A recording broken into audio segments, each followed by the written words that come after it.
Boa noite, boa noite, boa noite. Desejo que você esteja abençoadamente bem na presença do Senhor, porque eu estou com a presença do Espírito Santo. Já agradeço pela sua presença, pela sua companhia.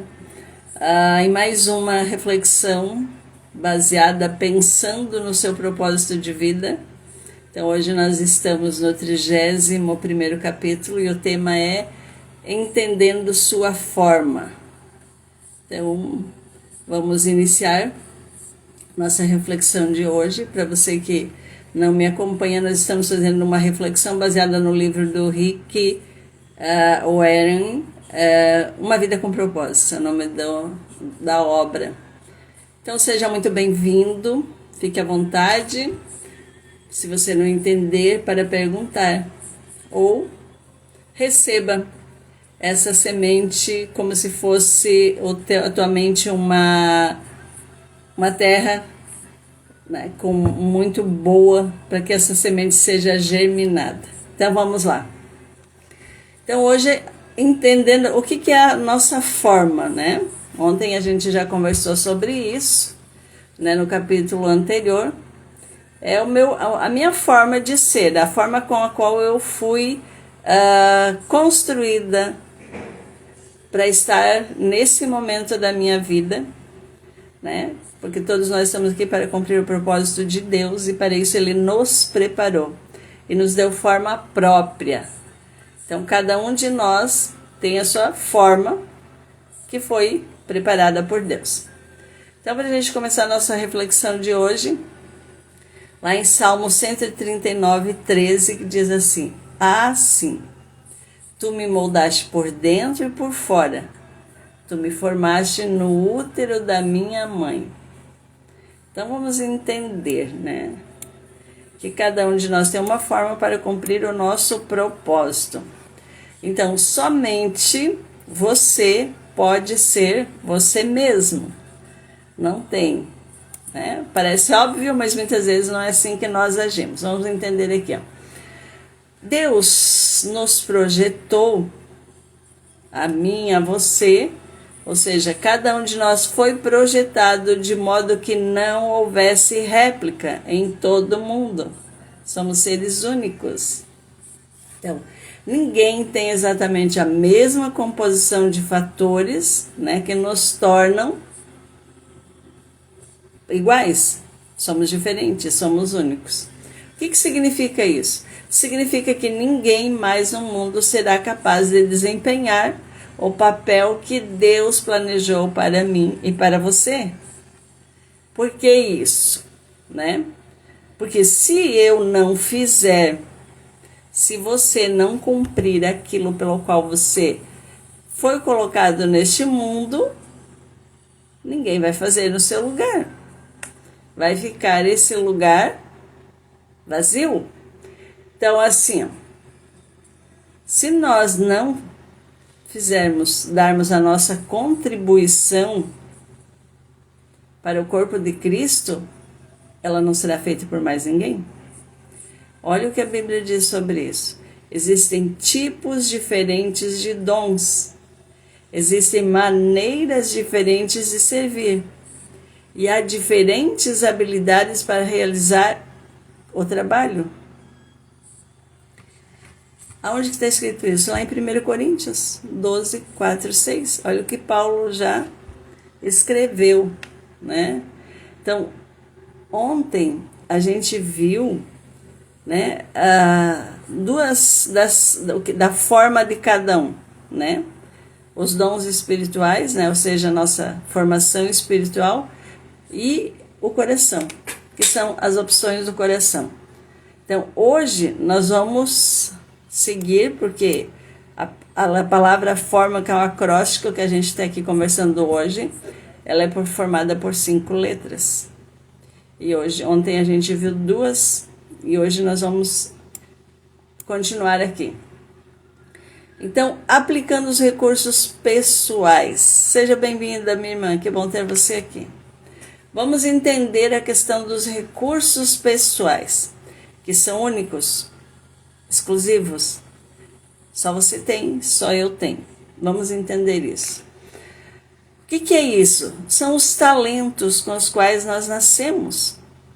Porque algumas pessoas têm habilidade natural com as palavras, né? Gostam de falar, não tem a menor dificuldade para falar em público, se expressar, que tem uma boa oratória, e tem outros que precisam se esforçar muito, fazer curso de oratória, enfim, mesmo assim, quando chega na hora de falar em público, não conseguem, né? A mesma coisa tem outras pessoas que têm habilidade atlética inatas, tem uma facilidade para praticar qualquer, né? Porque a sua coordenação motora ampla é excelente, então tem uma facilidade enorme. E ainda tem aquelas que são boas na matemática, né? Outras em música, outras em mecânica, enfim. Cada um tem a sua habilidade inata. Claro que você pode aprender outras coisas, mas aqui se está falando de habilidade, aquilo que você faz com facilidade, aquilo que você faz muitas vezes sem entrar num curso. Claro que a gente pode se aperfeiçoar, mas não é disso que nós estamos falando aqui. Nós estamos falando, né, do que Deus realmente, para nós cumprirmos o propósito dele, ele nos capacitou já com dons. E muitas vezes a gente não descobre isso por quê? Porque a gente não pratica. Então vamos pensar, lembrando lá quando Deus quis construir o tabernáculo, né? Ele precisou fabricar pediu para cada um fabricar os utensílios. E o que ele fez? Ele providenciou os artistas, os artesãos que possuíam destreza já, habilidade e plena capacidade artística para desenhar e executar trabalhos em ouro. Outros em prata, outros em bronze, uns para talhar e esculpir. Vocês entendem isso? Então, a única lá em Êxodo 31:5 diz: o Senhor ainda hoje concede essas habilidades a milhares de outras pessoas para que possamos servi-lo. Aquele povo que Deus precisava para aquela época, para construir o tabernáculo e tudo que continha nele, estavam ali no meio daquele povo. Não foram buscar fora, todos eles estavam ali. Então, as habilidades, elas vêm de Deus. Até mesmo as habilidades usadas para pecar foram dadas por Deus. Vamos entender como é que é isso, né? A Bíblia diz: Deus dá a cada um de nós habilidade para fazer bem, de forma fácil, né? Determinadas coisas. Está lá em Romanos 12. Então, isso porque é visto que as capacidades naturais provêm de Deus. Elas são tão importantes e espirituais quanto aos dons espirituais.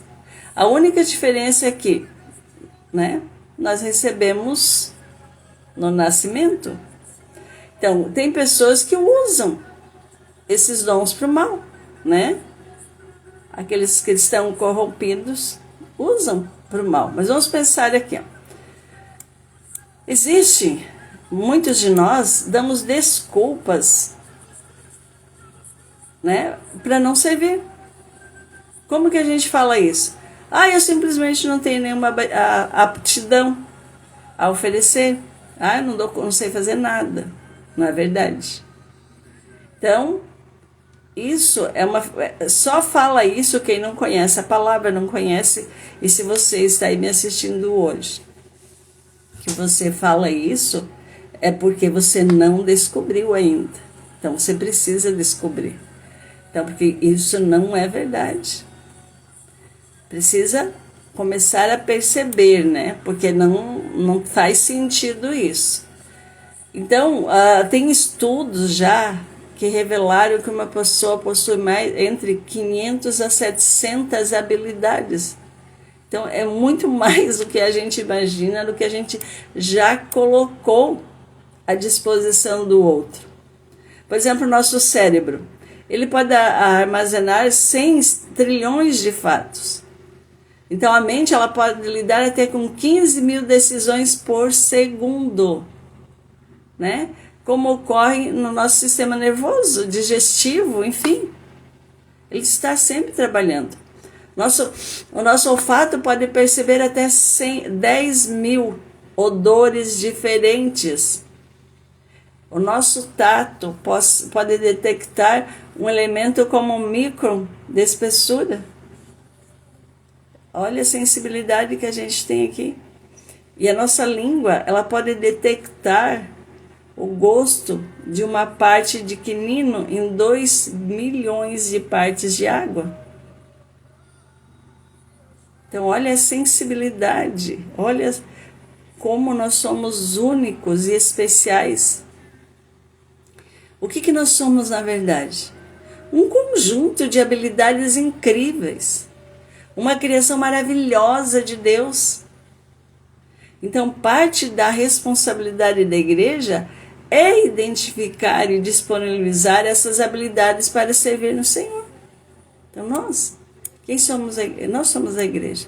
Então, nós precisamos estar atentos.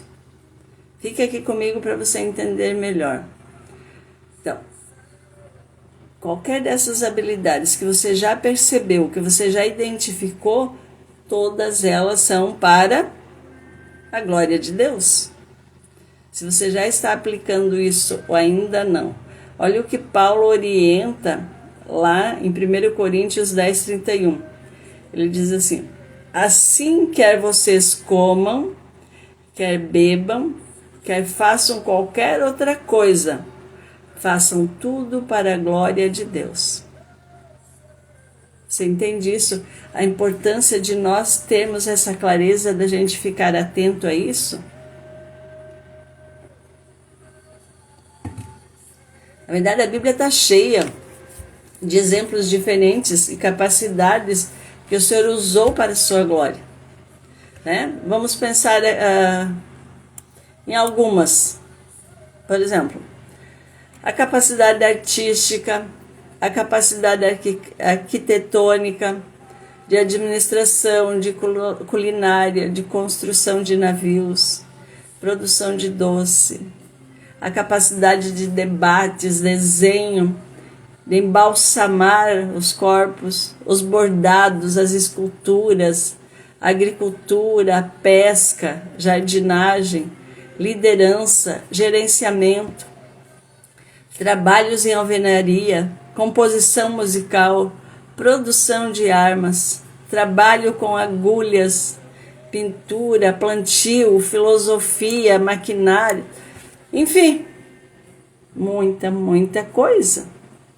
Olha o que a Bíblia diz: há diferentes habilidades para realizar o trabalho, mas é o mesmo Deus quem dá a cada um habilidade para fazê-lo. Precisa ler lá Coríntios 12:6. Porque o Senhor tem lugar na igreja onde sua habilidade pode se distinguir e você pode fazer a diferença. Cabe a você achar esse lugar. Você já encontrou o seu lugar na igreja? Você já está servindo? E se você está me acompanhando aqui, quando a gente começa a servir dentro dessa habilidade inata, fica muito fácil. Se você está infeliz, acha que está sendo muito difícil para você realizar e servir o que você está servindo, é porque você está fora da tua habilidade. Se você precisa, claro, como eu disse, a gente pode melhorar sempre, mas a nossa habilidade é algo que flui de forma muito natural. Por quê? Porque Deus concede a algumas pessoas a habilidade de ganhar dinheiro. Moisés disse aos israelitas: mas lembre-se do Senhor seu Deus, pois é Ele que dá a vocês a capacidade de produzir riqueza. Está lá em Deuteronômio 8:18. Pessoas com essa capacidade são boas em fazer prosperar os negócios, em fechar acordos ou vendas, em obter lucro. Se você possui essa habilidade para os negócios, deve usá-la para a glória de Deus. Como isso? Primeiro, compreendendo que as habilidades provêm de Deus. E é né, dele todo o crédito. E para ele, se você está ganhando dinheiro e não está prosperando, é porque tem algo que não está de acordo aí. Mas vamos continuar aqui. Segunda coisa. Você precisa usar sua empresa ou negócio para atender a necessidade de alguém e compartilhar sua fé com os que não creem. Talvez você ganhe dinheiro, mas porque não está cumprindo isso, pode não estar prosperando. Vamos lá. Talvez, se não for isso, pode ser isso aqui, a terceira questão. Devolva ao menos o dízimo. 10% de tudo que você produz financeiramente precisa ser retornado como dízimo.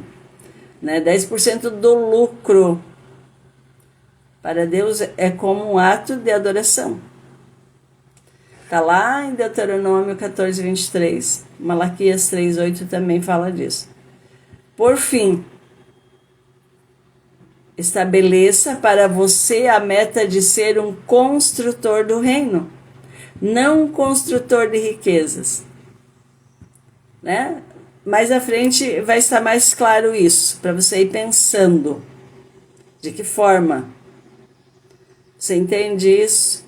Que ninguém veio aqui para mendigar. Se você tem um negócio e esse negócio não está te dando um excelente retorno financeiro, você não está reproduzindo, aumentando, então você pode estar falhando numa dessas questões aí.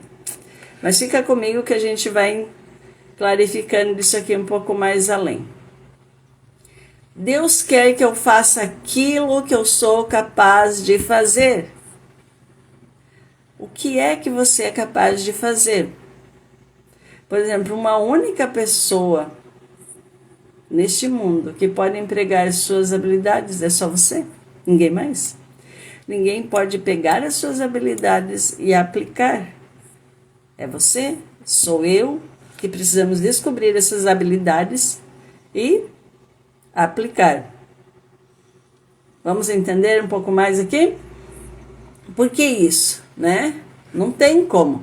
Olha o que a Bíblia diz. A Bíblia diz que o Senhor supre você de tudo que é necessário para fazer a sua vontade.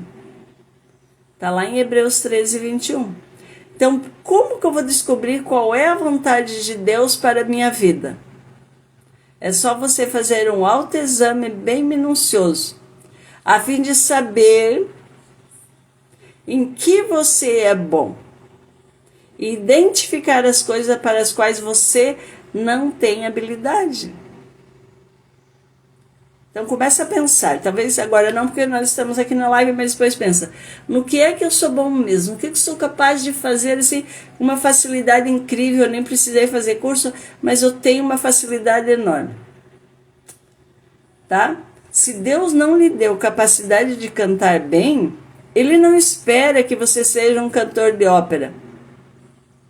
Você pode até cantar, pode fazer curso, se aperfeiçoar, entender mais. Mas isso é algo muito mais desafiador.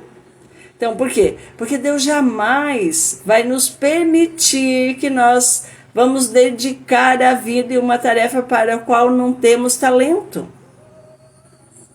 Então, se você está hoje vivendo algo, trabalhando em algo, é porque não está tendo o retorno que você gostaria de ter, é porque não é esse o teu talento.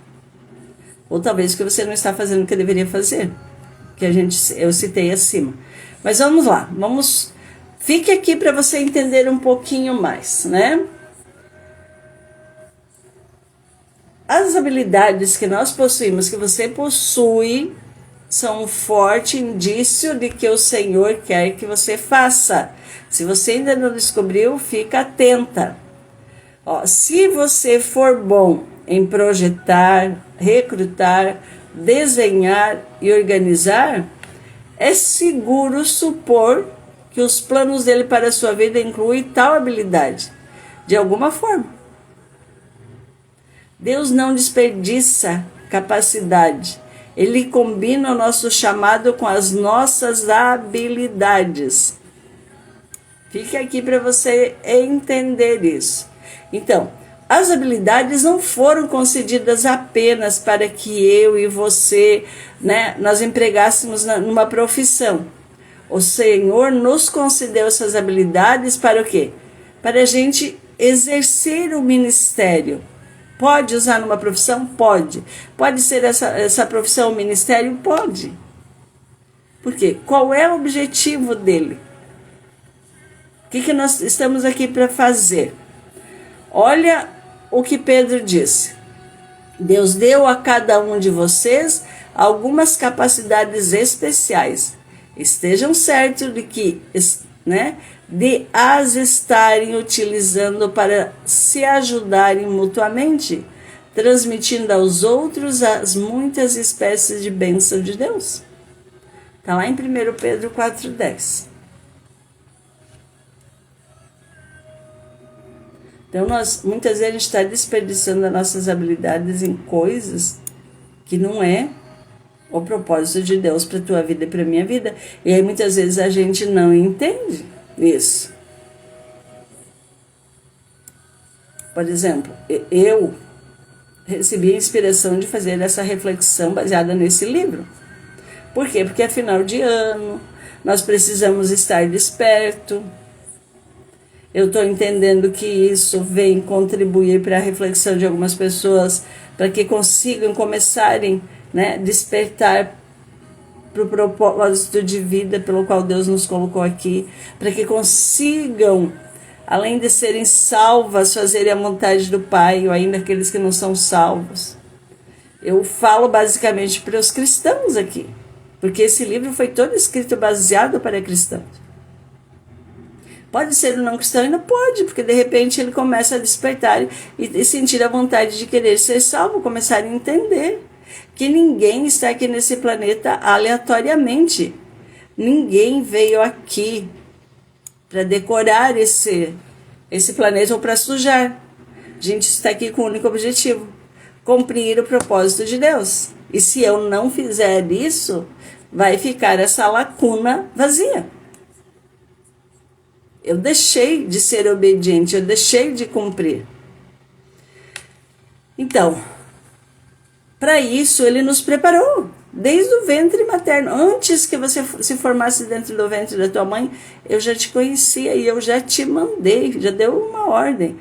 Quando nós vemos para o ventre materno, na família, a mãe, o pai, os irmãos, todas as encrencas que de repente você acha que é encrenca, ali é para você se fortalecer.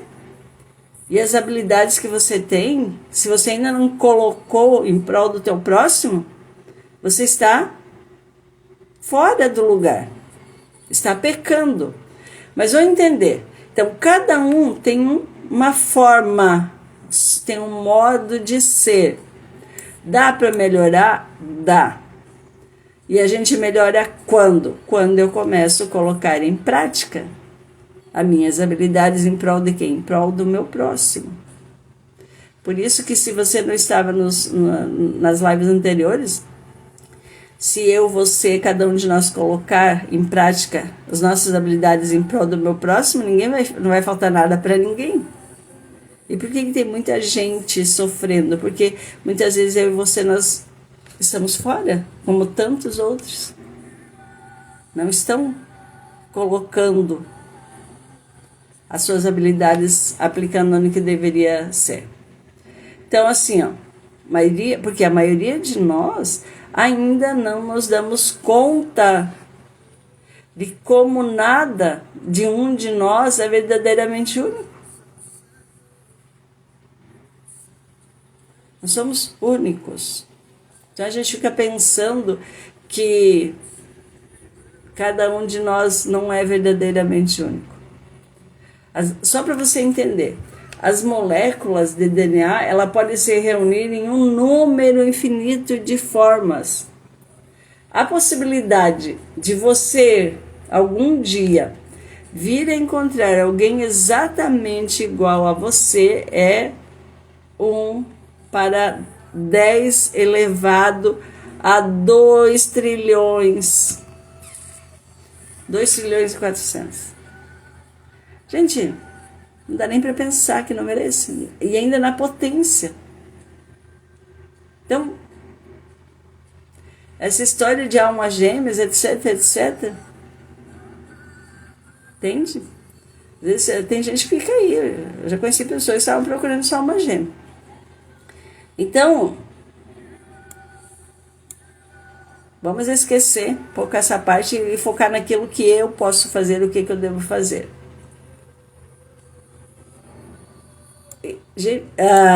Então pensa o seguinte: a minha singularidade e a tua, somos únicos, é um fato científico de vida.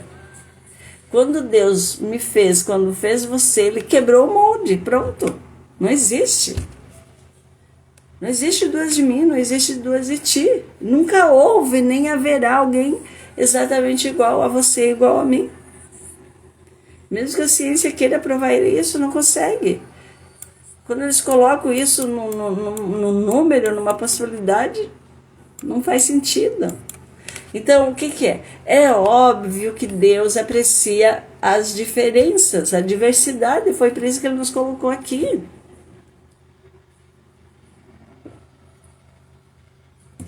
É só você olhar em volta. Ele criou cada um de nós com uma combinação exclusiva de traços e personalidade. Deus fez os introvertidos, os extrovertidos, fez as pessoas que gostam de rotina e as que gostam de diversificar, fez os racionais, os emocionais. Algumas pessoas trabalham melhor em tarefas individuais, enquanto outras têm melhor desempenho em equipe. Olha o que a Bíblia diz sobre isso. O que Paulo escreveu lá para os Coríntios dizendo: Deus age por intermédio de homens e maneiras diferentes, mas é o mesmo Deus que atinge seus propósitos mediante todos eles. É Deus agindo, desde que a gente permita. É Deus que quer atingir os propósitos dele, mas me usando você. Eu espero que realmente tu consiga ter a clareza hoje aqui. A Bíblia apresenta provas suficientes de que Deus usa todos os tipos de personalidade. Paulo, por exemplo, quem era Saulo de Tarso? O que a palavra fala sobre isso? Paulo era um sanguíneo, era aquele cara que treinado, estudado intelectualmente para matar e destruir os cristãos, prender. Bravo. E quem que se tornou o Saulo de Tarso depois da conversão?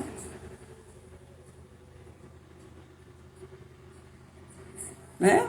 Aliás, Paulo era colérico, Pedro que era sanguíneo, que tirou a espada e cortou a orelha ali, né? Não pensa, age no impulso. Jeremias, melancólico, difícil de assumir o seu lugar. Então, assim, quando a gente vê as diferenças de personalidade entre os 12 discípulos, fica fácil entender a razão de alguns conflitos interpessoais. Então, não existe traço de caráter certo, não existe temperamento certo ou errado. Para os ministérios, cada um vai agir conforme foi moldado por Deus. Então, todos os tipos de personalidades são necessárias para equilibrar a igreja e dar o sabor que precisa. Como seria o mundo sem isso? Possivelmente um lugar muito chato. Imagina, só a cor branca, só a cor vermelha. Você entende isso?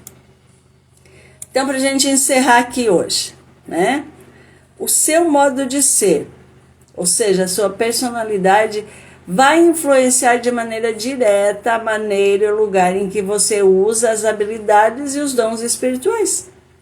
Por exemplo, duas pessoas podem ter o dom de evangelização, mas se uma é introvertida e a outra extrovertida, esse dom será exposto de formas distintas.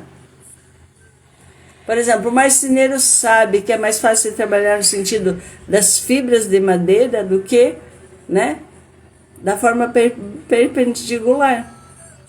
Então, de igual maneira, quando você é forçado a atuar de certo modo, fora das suas características e de seu temperamento, vai criar o quê? Tensão e desconforto. E ainda, vai ser necessário quantidades extras de esforços e energia, sem falar que os melhores resultados não serão atingidos. Se você está fora disso, do seu lugar, é por isso que imitar o ministério de alguém jamais produz resultados. Por quê? Porque você não tem a personalidade da outra pessoa. Além do mais, Deus criou você para ser você mesmo. Você pode aprender com o exemplo de alguém, mas deve filtrar e aprender, olha só, por meio da sua forma, do meu jeito de ser. Tem gente que procura imitar os outros e não se dá bem. Tem que colocar o seu tempero, sua exclusividade. Hoje em dia a gente tem livros, ferramentas, a internet, enfim, que podem nos ajudar a compreender a nossa personalidade, a fim de que nós possamos entender e começar a usar. Mas lembre-se, como referência, você vai fazer do teu jeito. Não tem. Eu posso até modelar, que o que a gente vem falando, que o Rick trouxe. O cristão modela Cristo, mas vamos ser igual a Cristo? Nunca. Mas a gente tem os exemplos que dá para seguir, é o que ele quer que a gente faça. Então vamos ver como que a gente vai utilizar as nossas áreas de experiências. Porque nós fomos formados pelas experiências que tivemos na vida, Estando a maioria delas, está além do nosso controle. Vamos pensar. Mas Deus permitiu que acontecesse para cumprir o propósito de sua formação. Lá em Romanos 8:28 explica melhor isso. Ao determinar a nossa forma para servir a Deus, nós devemos o quê? Examinar pelo menos 6 tipos de áreas de experiência do seu passado, para você clarificar, para você entender. Como foi as suas experiências familiares? O que você aprendeu vivendo com a sua família? Nada foi por acaso. Pode ter sofrido dor, coisas boas, coisas tristes.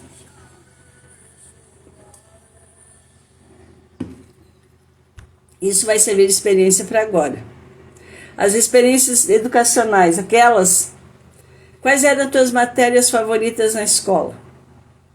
Isso já para você ir clarificando, para você entender. As experiências vocacionais. Em quais empregos você foi mais eficiente e gostou de trabalhar? Você gosta do que tu faz atualmente? Nós temos as experiências espirituais. Qual foi a época mais relevante com Deus? Em que momento que você sentiu mais a presença de Deus?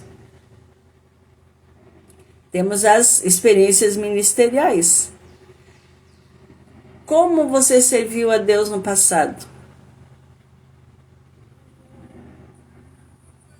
Para você pensar, para você refletir. As experiências dolorosas.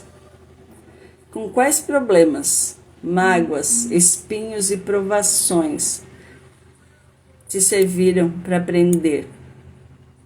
E muitas vezes é nessas coisas que a gente fica preso. Esses bloqueios emocionais, esses traumas, essas experiências que a gente viveu lá desde a infância, e aí a gente não consegue fluir por conta disso. Então, para a gente entender um pouquinho, pensa um pouquinho, porque Deus não desperdiça nem mesmo essas dores que a gente viveu. Na verdade, é muito provável que o seu ministério mais significativo surja de sua dor mais significativa. Aquela dor que você viveu e que talvez hoje ainda você continua remoendo, é para isso. É exatamente aí que Deus quer te usar para cumprir o propósito. Você entendeu isso? Por exemplo, os pais de criança com síndrome de Down, outras dores. Uma mulher que sofreu violência sexual lá na infância. Uma pessoa que apanhou na infância. Aí traz aquilo, fica travado, não vai para a vida, por quê? Porque ali, o bloqueio, é ali que Deus quer que a gente haja, que a gente ajude outras pessoas que viveram isso. E como que a gente sai desse lugar? Entendendo isso, perdoando e praticando, sendo, ajudando as pessoas a saírem desse lugar. Você entende isso? Outro exemplo. Quem que poderia confortar uma outra mulher se viveu o adultério dentro de sua casa e superou isso, conseguiu sair desse lugar? As nossas experiências dolorosas que nos ajudam, geralmente Deus usa isso para que a gente possa ajudar outras pessoas. Porque Deus intencionalmente permite que passamos por essas experiências dolorosas, a fim de o quê? De nos capacitar para trabalhar com outras pessoas. Talvez seja aí o teu ministério, provavelmente. Porque a Bíblia diz, olha, é este. Ele nos conforta em todas as nossas aflições, de modo que podemos confortar os outros. Quando alguém estiver aflito, seremos capazes de lhe proporcionar o mesmo conforto que recebemos de Deus. Está lá em 2 Coríntios 1:4. Então, se você realmente deseja ser usado por Deus, deve entender uma verdade poderosa. As mesmas experiências que lhe trouxeram mais arrependimento e ressentimento na vida são justamente aquelas que a gente gostaria muitas vezes de esconder e esquecer, são essas que Deus quer usar para ajudar os outros. Elas são o seu ministério, entendeu isso? Por quê? Porque para Deus, para que Deus utilize suas experiências dolorosas, você deve, antes de tudo, desejar compartilhar. Esse é um dos motivos que eu decidi me tornar terapeuta da alma feminina, quando eu entendi, quando eu fui curada das minhas dores. A mentora de microempresárias, também, quando eu entendi o que me prendia como terapeuta, que muitas vezes eu não estava fluindo. As questões financeiras. Propósito, eu não tinha clareza. Quando eu comecei a ter essa clareza e entender, hoje eu posso testemunhar isso. E Paulo também compreendeu isso. Ele compreendeu essa verdade. Por isso ele era honesto sobre os seus acessos de depressão. Ele admitia. Paulo teve depressão. Ele sofria com isso. Olha o que ele dizia. Eu acho que vocês devem saber, amados irmãos, que tempos difíceis nós atravessamos na Ásia. Fomos realmente esmagados e oprimidos e tivemos medo de não conseguir sobreviver. Sentimos que estávamos condenados à morte e percebemos como éramos fracos demais para socorrer-nos a nós mesmos.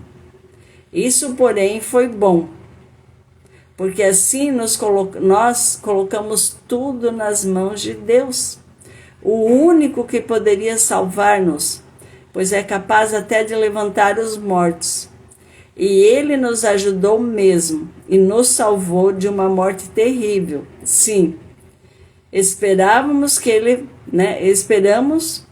e que ele faça sempre assim. Está lá 2 Coríntios 1, 8, 10. Se Paulo tivesse mantido em segredo esse momento de dúvida e depressão, milhões de pessoas jamais haveriam se beneficiado dela. Nem eu, nem você.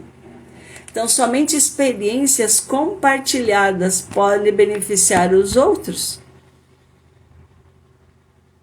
Porque precisamos pensar assim, o que você faz com o que acontece com você? É isso.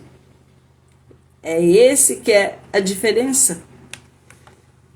Todos nós temos as nossas dores. Agora, o que eu faço com ela? É essa a diferença. Se eu fico lá presa, chorando, num círculo que eu não saio, ou se eu compartilho, busco ajuda para sair desse lugar. Se eu não dou conta de sair sozinho. Então, o que nós não podemos? Desperdiçar nada, mas principalmente a dor para ajudar os outros. Entendendo as nossas habilidades, eu preciso deixar, de ser moldada para poder ajudar os outros. Então, vamos pensar aqui. Então, que nós precisamos usar realmente a nossa forma para viver a boa vontade de Deus. Boa, perfeita vontade de Deus. Então, quanto mais adequada a combinação, mais bem sucedido nós seremos. Então, para a gente encerrar hoje aqui, essa meditação, pensando sobre o meu propósito de vida. Então, resumindo, ninguém mais pode ser eu. Eu preciso conhecer as minhas qualidades, a minha forma e ir para a prática, pôr a mão na massa. Parar de ficar achando que eu não tenho condições de fazer nada. Mas fique comigo que os próximos capítulos você vai entender mais, tá? Para memorizar, 1 Pedro 4,10, que diz assim: Deus deu a cada um de vocês algumas capacidades especiais. Estejam certos de as estarem utilizando para se ajudarem mutuamente, transmitindo aos outros as suas muitas espécies de bênção de Deus. Pensa, a capacidade dada por Deus, ou a sua experiência pessoal, o que é que você pode oferecer? Primeiro descubra, pense. Se tiver dúvidas, me pergunte. Mas pense quais são as suas capacidades. O que você já viveu até hoje? Lembra daquelas nove experiências que a gente acabou de compartilhar aqui com vocês. Eu só vou voltar aqui para você pensar, né? As suas experiências familiares, as suas experiências educacionais, as suas experiências vocacionais de trabalho, onde que você trabalhou, se você gostava ou não, como é que era. As suas experiências espirituais, as suas experiências ministeriais, quando você serviu a Deus em algum lugar, se foram boas ou não foram e por que não foram. E as dolorosas. As experiências de vida que você teve, que te marcaram profundamente e que muitas vezes você continua preso, apegado a elas, sequestrado na sua alma ainda por elas. Então, meus queridos, primeiro agradecer a Deus pela oportunidade de estar aqui. Agradecer a você pela tua presença maravilhosa, abençoada. Quer saber mais? Fique comigo que amanhã, mais ou menos nesse horário, estaremos aqui de volta. O próximo, próximo assunto, próximo tema, para que você vai entendendo mais. E o tema de amanhã é usando o que Deus deu a você. Usando aonde, como. Um beijo no teu coração. Fica na presença do Senhor. Obrigada, Senhor. Obrigada, Pai. Obrigada, Filho. Obrigada, Espírito Santo, por estar conosco mais uma vez. E o Senhor conhece o coração de cada um dos seus filhos que estão aqui conosco hoje. E é o Senhor, é o Espírito Santo que nos convence das mudanças, desde que a gente se abra para elas. Beijo, beijo, até amanhã.